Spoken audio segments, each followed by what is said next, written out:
Today's training will cover entering a safety inspection into the P3 propane compliance system. From the P3 mobile dashboard, select Safety Inspection. Start to enter the account number you're working on and select it from the drop-down box. If the account number is not available, contact your regional training manager. All accounts should be available for the field. Select the location you're working at. That will open up the data entry for equipment. On the right-hand side is a tracker bar to track the progress through the system. Select the equipment you're working on, manufacturer, model number of that equipment, serial number for the equipment, confirm the fuel is propane, BTUs for the equipment. We do not use service unit number at Star Group, and year of manufacture for the equipment or appliance. The right-hand side is all drop-down boxes. Star Group does not use corrective action required. Star Group accepts OK, or the appliance will be tagged out of service pending repair. As you're working through the system, every question can be clicked on for further guidance as to what is expected and what answer is expected. We continue saying everything is okay to be put in service. As you go through the process, if you don't complete the form or you miss anything and try to continue, the system will stop you, tell you it is not completely inspected. If you're tagging it out of service, you could click yes and continue. If not, you can click no. It will bring back and highlight in red anything that was missed for data. And if we were tagging it out of service, it would be done right through the tagged out of service. We would click yes, and we always must enter a tag number for the system to properly track the tag. We'll ask you if you want to add more equipment. We're going to say no. Enter the serial number you are transferring to this account. Select it from the drop-down box. All serial numbers should be available in the drop-down. Select your serial number. Transfer it to this location. That will populate the serial number, type of container, position of container, size of container, manufacturer, owner, and last tank installation date. On the right side, again, we have drop downs.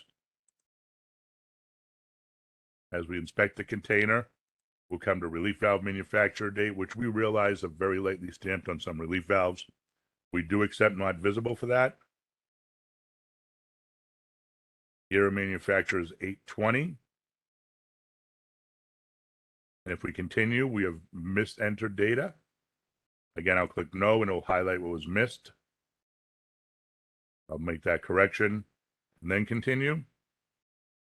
A requal type is required. What type of requal would this be? I'll make it a 5-year and continue. Do I want to add another container? No. Now we can see on the tracker bar, we have our equipment, our container. And if you made a mistake, you found out there was more equipment, a fireplace to be added, or another container was going to be installed on site. We could click new to add additional equipment, additional containers, or if we need to edit our appliance or our container, we would click directly on the wording of the number. 2 questions come up for a jurisdictional account, yes or no. If you're unsure what a jurisdictional account, some basic information is available by clicking on the question, or reach out to your regional training manager for some training. It asks if there's a capped gas line. If you capped a gas line or there is an existing capped gas line in the structure, the answer is yes.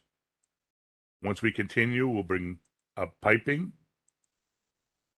When we ask for piping, we're after the most popular piping in the structure. What is this structure really piped with? Not what you connect it to the stub out with, that the stub out is black iron and 1/2 inch. We want to add more piping? No. If you add CSST anywhere in the structure, you would add that as an additional piping, confirming either it was bonded or it would need to be followed up on. I'm going to add our regulator.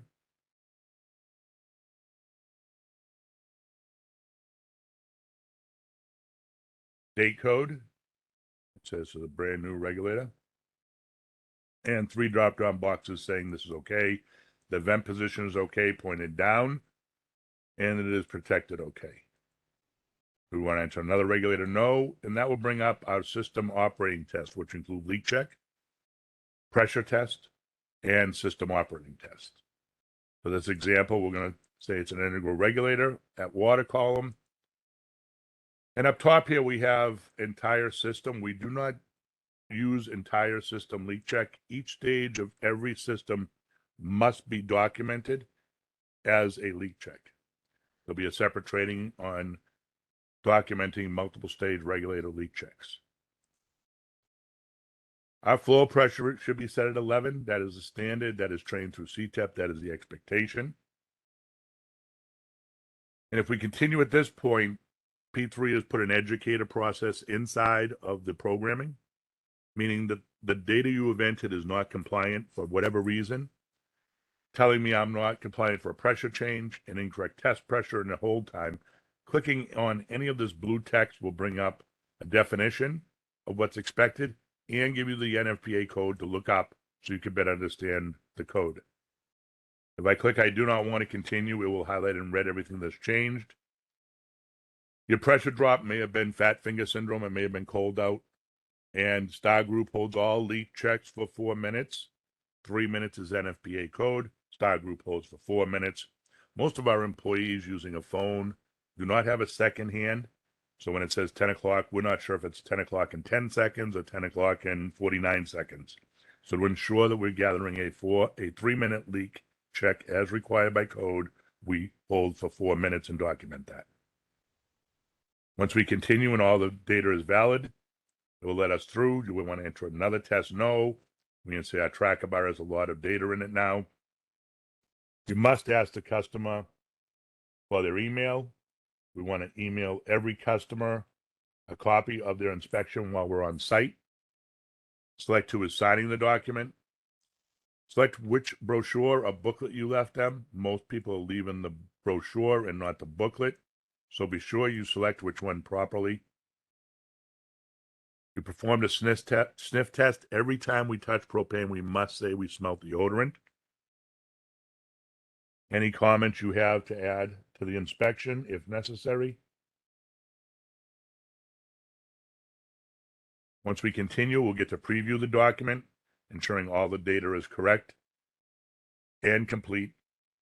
Leak check is correct and complete. The customer must sign this document.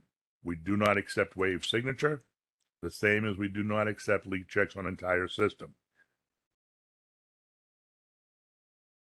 Signing the document as the employee technician doing the installation, have the customer sign the document.